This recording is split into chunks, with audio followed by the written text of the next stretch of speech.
All right. Welcome back to the second episode of the Heavy Hitters Sports Betting Podcast. I'm your host, T-Man, with the sports betting expert, coming off a very strong week, specifically in Serie A. Stapes, how we doing today? Yeah, no, we're doing awesome, T-Man. We had a pretty good week, led into the weekend as well. So, it was a good first week, and we're hoping to continue at this week and into the weekend. So, and if we can just take a second to just appreciate how our first week of the podcast went. You know, it's a shame that we're really starting it off now, because the success we had, I wish there was a greater audience to fully appreciate your success that you had this past week. So just quickly looking over some games, specifically in Serie A, the Wednesday and Saturday games, I feel like we had a lot of success on both teams to score, as well as over a specific number of goals. Yeah, so like the first game we looked at was Atalanta Parma. We mentioned, I think, a Asian handicap on there of minus 1.5. They ended up winning 3-0, which was as expected. Parma not a very good side, so that was good there. We looked at, I think we touched on Lazio, the team total. 100%, yes. I think that might have been on the Saturday though, but either way they hit it as well. Yeah. We looked at Sassuolo team total over 1.5. They scored twice against Genoa. We talked about Roma and a parlay piece of themselves, team total over 1.5. We also talked about both teams to score over 2.5. We talked about a Roma win and both teams to score. So there was a lot of value there. 100%. The game of the week on Wednesday was AC Milan and Juve. We talked about both teams scoring over 2.5. I know I played that as a single, so 3-1 win to Juve, that paid out as well. So yeah, no, the Wednesday slate was definitely good. 100%. And you know what? You even warned us about a potential parlay ruiner in the Sampdoria versus Inter Milan game. Yeah. So that was a lineup checker. We talked about that. I had mentioned because there was games on Wednesday and Saturday and Sunday, the midweek games, we weren't sure if we were going to see guys like Lukaku. So he actually ended up on the bench that day and came on late in the game, but didn't start. And they lost 2-1. Mm-hmm. And you know what? They missed a penalty in I think around the 20th minute, mm-hmm. which Lukaku always takes their penalties, and he wasn't on the pitch for it. So I see. That came back to bite them and cost them all 3 points. So, but yeah, that was a lineup checker for sure. And then we went on to Saturday.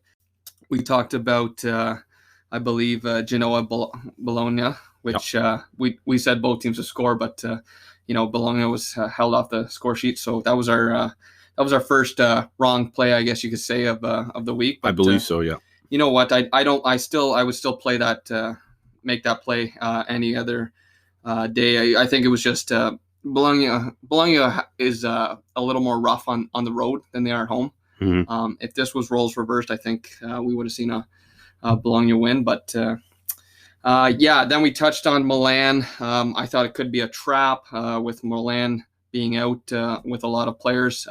They did hold on to a 2-0 win. So it really was as expected, but okay. I thought it was going to be a little bit tighter. But Torino, maybe they're just that bad. But then Sunday was awesome.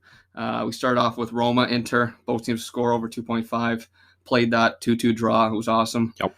Lazio team total over 1.5. They won 2-0. Then we looked on the best game on the weekend. There was with Juve and Sassuolo. And we had mentioned Juve win over 2.5 goals. I think we mentioned Juve winning over 1.5 as well. We even looked at the possibility of both teams scoring over 2.5. And 3-1 win to Juve. So overall, very good weekend in Serie A. And we're looking forward to continuing that this weekend in Serie A as well. 100%. And folks, just to let everyone know, we post a preview of the upcoming games about a day prior. And we post them on our Instagram along with our Twitter. Now, if you'd like to see the plays, you can follow us on Instagram at Heavy Hitters Betting Podcast. and on our Twitter at HeavyHitters94. All right, so now we're going to turn our attention to some games, specifically in the Premier League. Thing we'd like to note before we continue on with the games we're going to break down, this has been a tight season for the Premier League, something you definitely need to acknowledge. In fact, this has been the tightest season since 1992. Quick little stat on this. After most teams have played 17 games, an average of 12 points separates the top 6, while 17 points separates the top 10. Currently, this season, an average of only 4 points separates the top 6, while an average of 7 points separates the top 10. Really, this season could be up for grabs. Stapes, what are your thoughts heading into the Premier League? Yeah, we're gonna break down a few games today, and it's honestly it's tough. It's been a tough year so far. We you're expecting from last year, I guess, Liverpool and Man City to have bigger years again, but United's right there, and United actually, we're going to talk about that in a little bit. They have a chance to take first place in the table this Tuesday, so that'll be exciting to watch. And then you got Leicester right there. They're always humming around the top. Tottenham's had a pretty good start to the year. Even teams like Southampton, Aston Villa, and Everton, they had a strong start. They're fading a little bit now. Chelsea had a pretty good mid pack there, but they've fallen off the table a little bit now. Teams like Arsenal are lower than people expected. Wolverhampton, they're lower. Yeah, so this has been a very tight year. It's been a good year, exciting, but it's very hard to break down some of these games and give our best picks. But we're gonna try and do that, and with a couple of them this midweek. Excellent. So, Stapes, the first game I want to take a look at is Wolverhampton versus Everton. Yeah, you know what? It's a tough spot.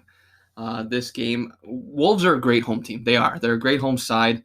That's with their fans in this barn. It's crazy. It's tough to win in this barn. But you look at an Everton side who started so strong. They made so many good moves in the summer there, and they picked up guys like James Rodriguez. Who am I missing? Allen from Napoli, Decore. They already had Calvert-Lewin. They already had Richarlison. These are strong players. So they're dealing with some injuries right now. I know Rodriguez is just coming back. They're still without Allen. But you know what? I think they're the way they started, they looked very promising. They're still seventh in the table right now. As soon as they get healthy, I expect them to continue to build. I think they're a good side. I really do. I think they have potential. Wolverhampton, on the other hand, they are, I don't want to say struggling, but they're in 13th in the table, and that's not really where you find them. Okay.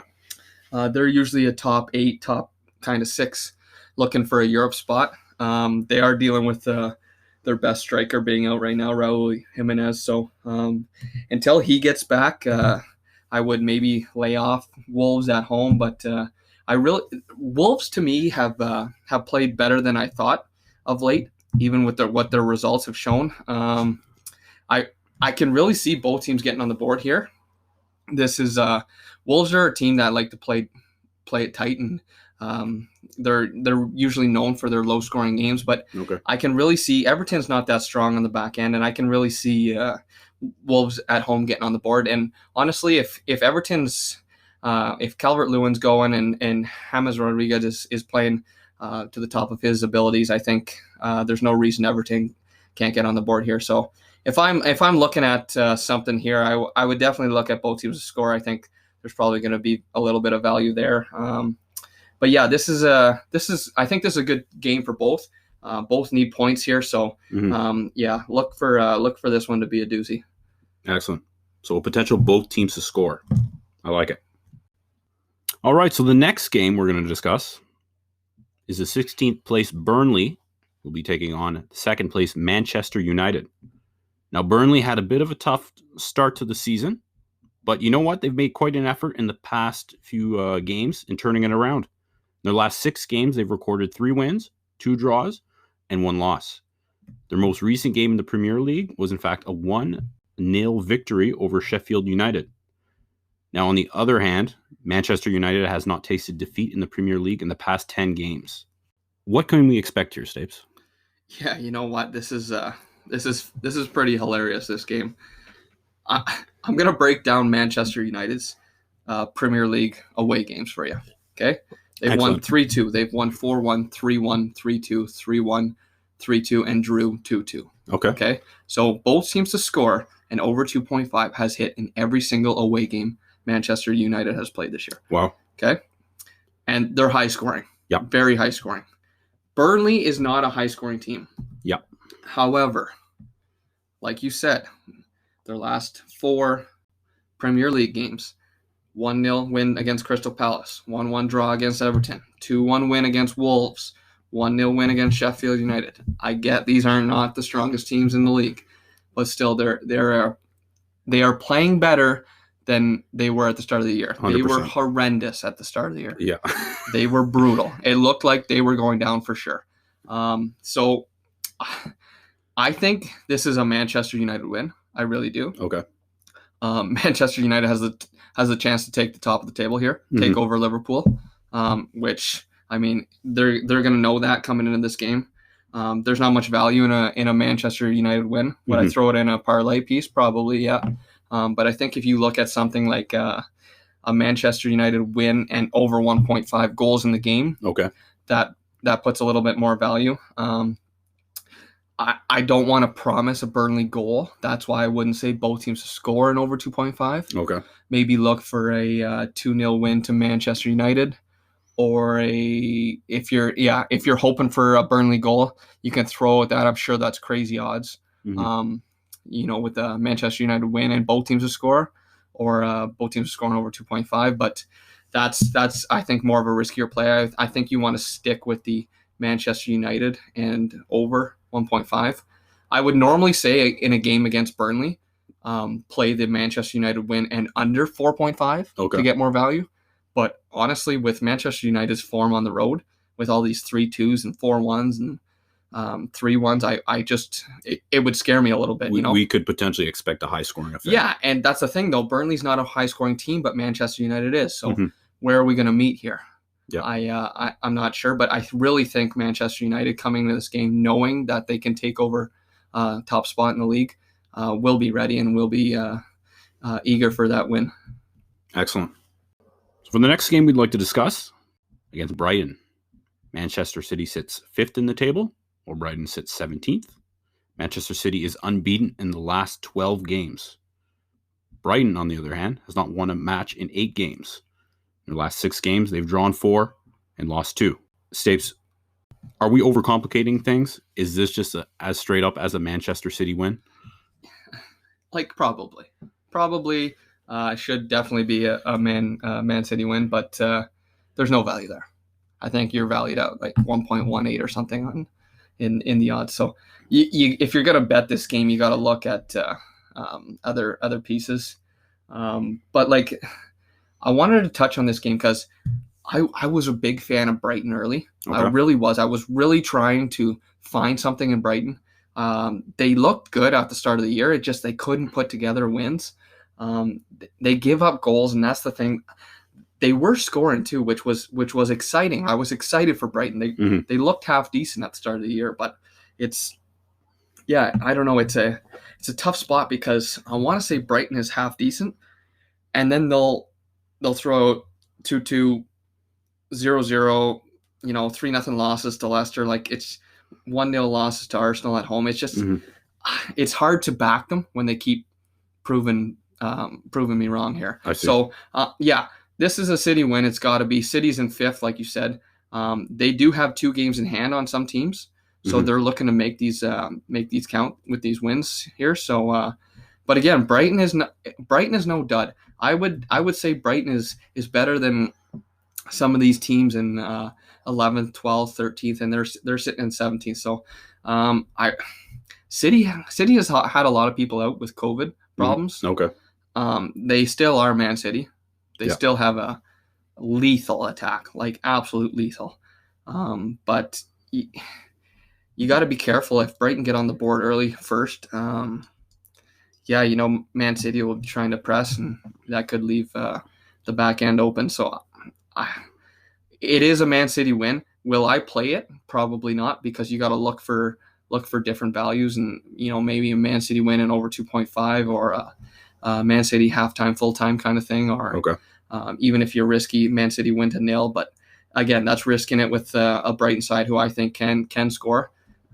Maybe you can even look at a Man City win and both teams to score, and hope for like a 3-1 win to City or something like that. Okay.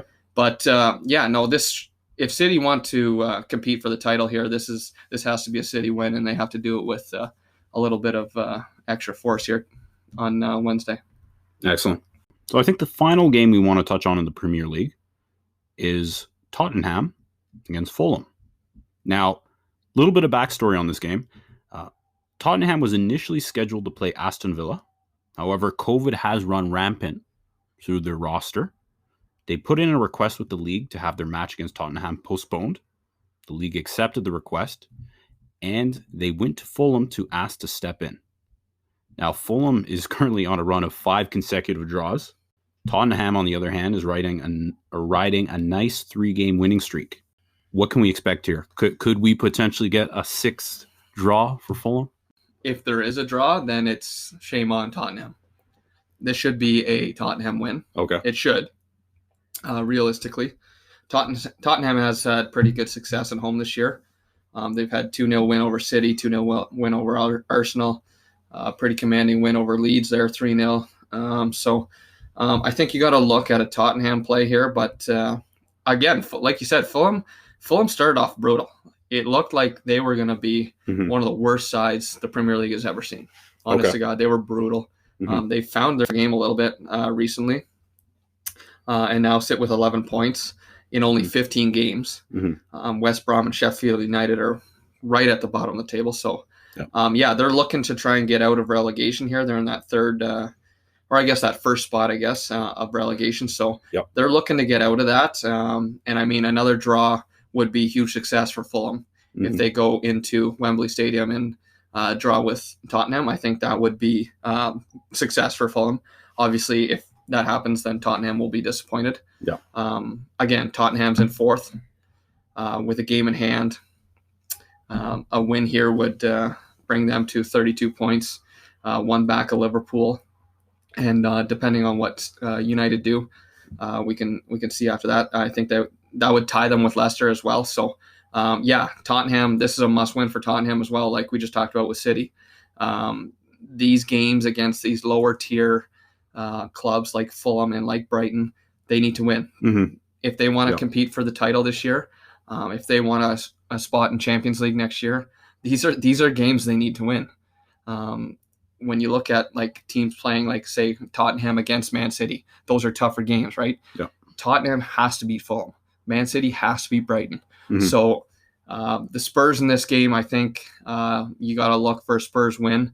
And where are you going to find the value there? Well, there's these guys named Son and Harry Kane. They do a lot of the scoring for the Spurs. So if you're looking at maybe a Spurs win and an anytime goal scorer, you can look at maybe one of those two players. They do a lot of the scoring, like I said.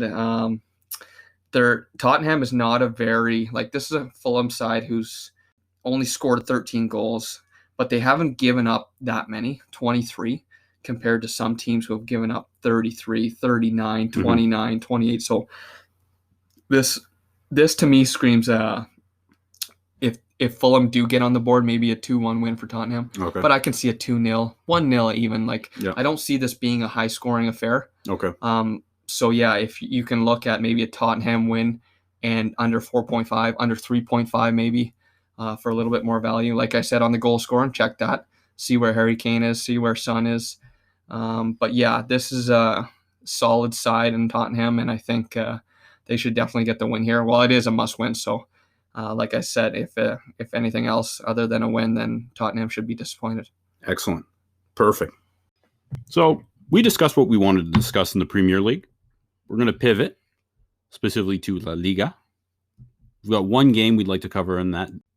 Atletico Madrid, the number 1 ranked team, against Sevilla, the number 5 ranked team.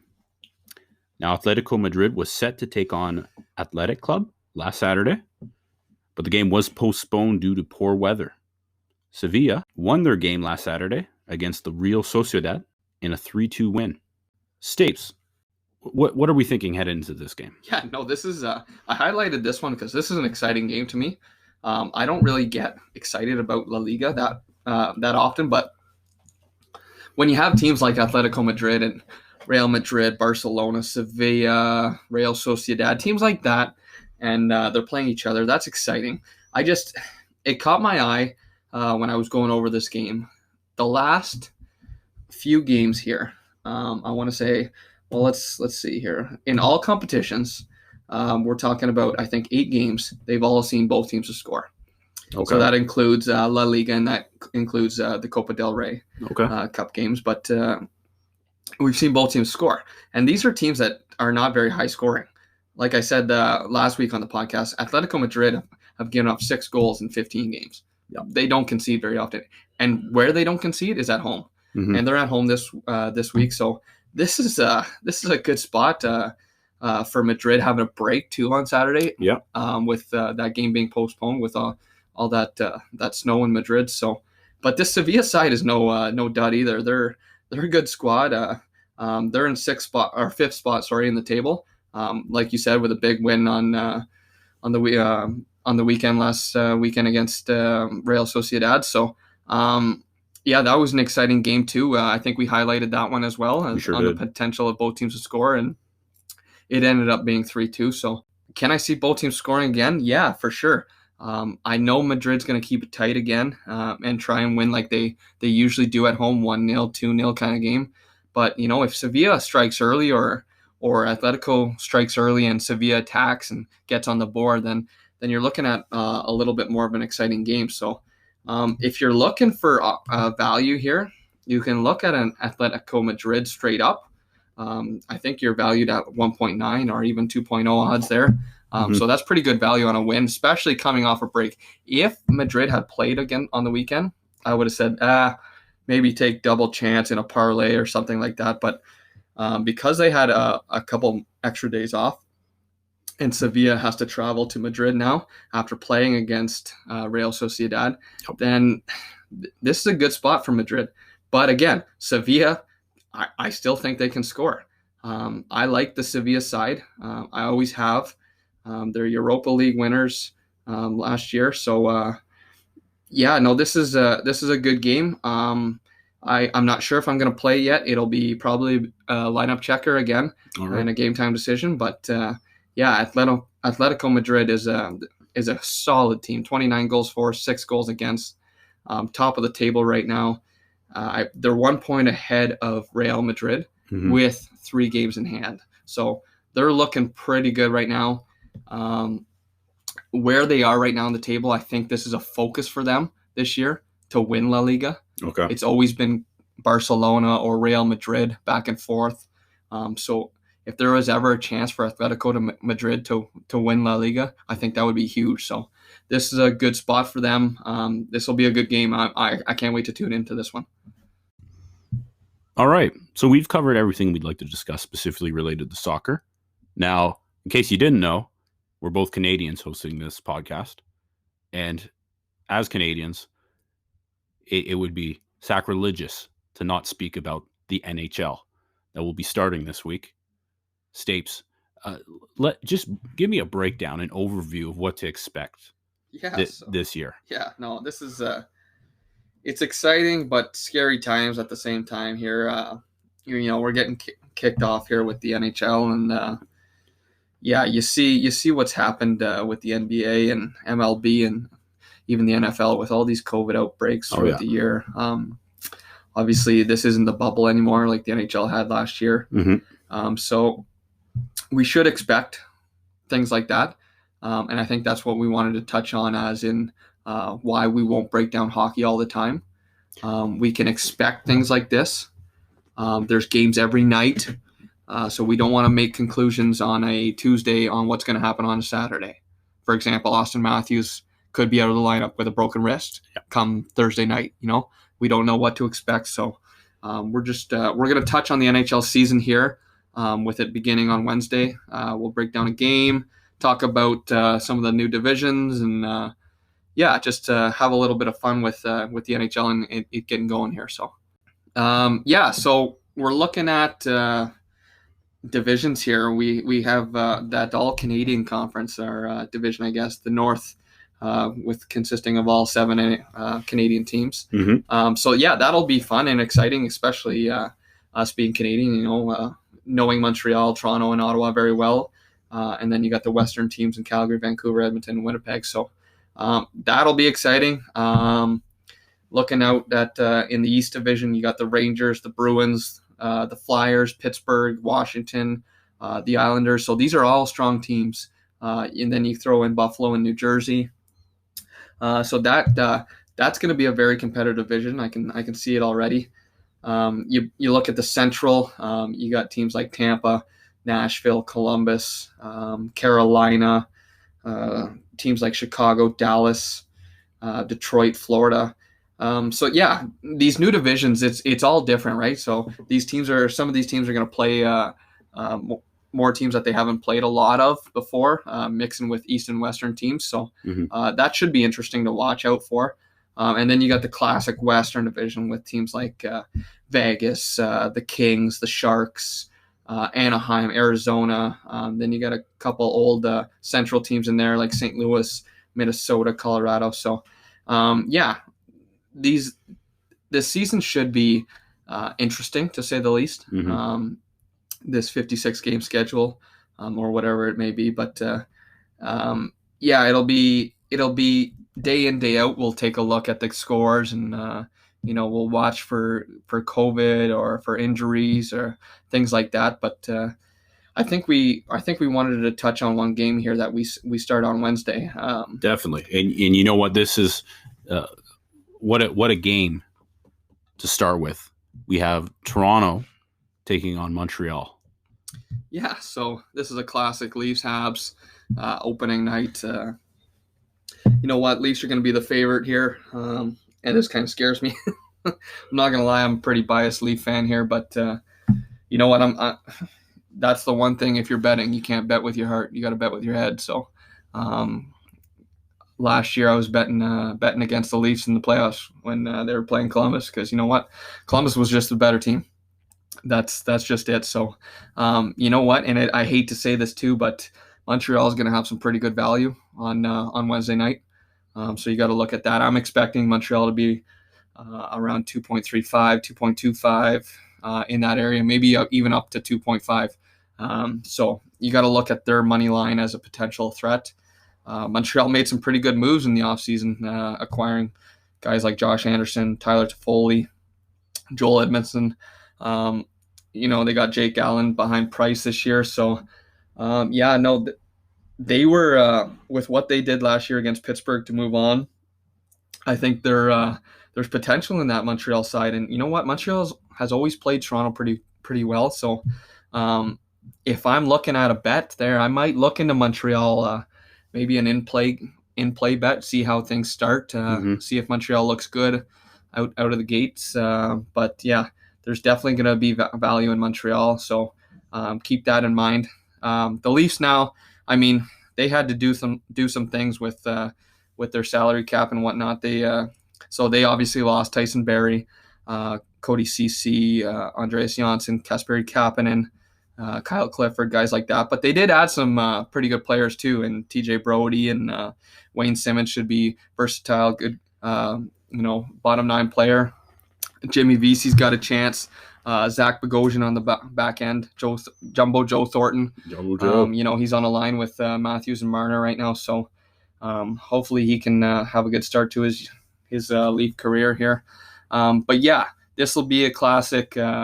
Watch a couple games here early. This first week of NHL hockey, and see where the teams are at, and see who looks good, who doesn't, what you're expecting. So.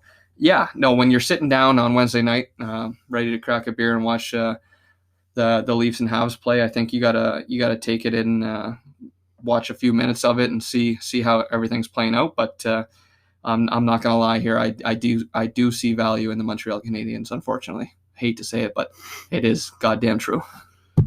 I know that pains you to say. Yeah, you know what? Especially to a public audience. The Leafs are a high-scoring team. They always have been of late with all these skilled kids, but there is issues on the back end, and I don't know if they've solved those. One thing you got to look at is Freddie Anderson. Between the pipes, he usually starts pretty slow to the years. A lot of softies.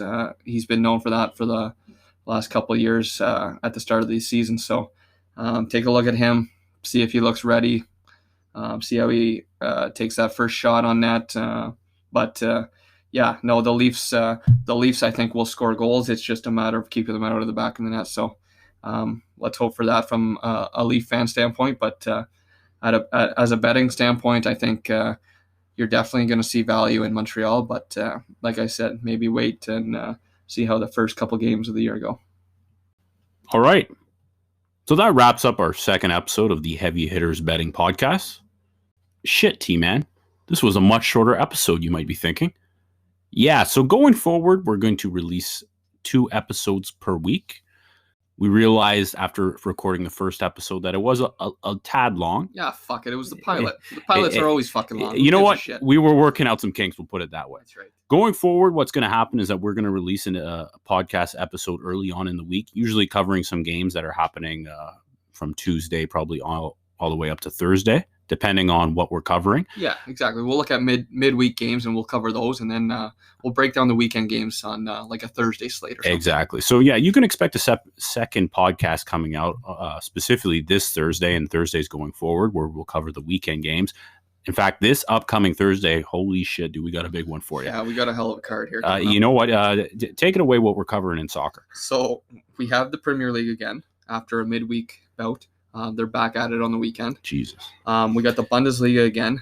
Exciting times in the Bundesliga as well. Like I said, a lot of goals before. And then we got my favorite league, Serie A. So just the amount of goals in Serie A and the excitement in Italy is so much fun, and I can't wait to break down these 3 leagues. And I think we got something cooking for you this weekend as well. And you know what, I've been going through withdrawals as of late. There has not been a UFC event in the past 3 weeks, but finally we get one. Calvin Kattar against Max Holloway's, and let me tell you, I am extremely excited to break down that card. We're going to cover that all in the next episode. And you know what? We will talk about what occurred in the NFL, and we'll talk about a few games that we're looking forward to. To be completely honest, I don't believe either of us are going to be betting. Yeah, you know what? We'll take a look at the NFL slightly. Yeah. We'll also take a look at the NHL slightly to see how the first night went. For all you listeners out there who think T-Man's just a host, tune in on Thursday for a UFC breakdown. You'll have a little bit of a different perspective out of him. So, it's pretty amazing what he has to say about UFC. You know that if you want some good plays in mixed martial arts, tune in. You won't be disappointed. And you know what? The pressure is on my shoulders right now. We had, like I said, an extremely strong week to start. If you want to follow our picks, follow us on Twitter and on Instagram. I'll plug the Twitter first. It is Heavy Hitters 94. Our Instagram is Heavy Hitters Betting Podcast.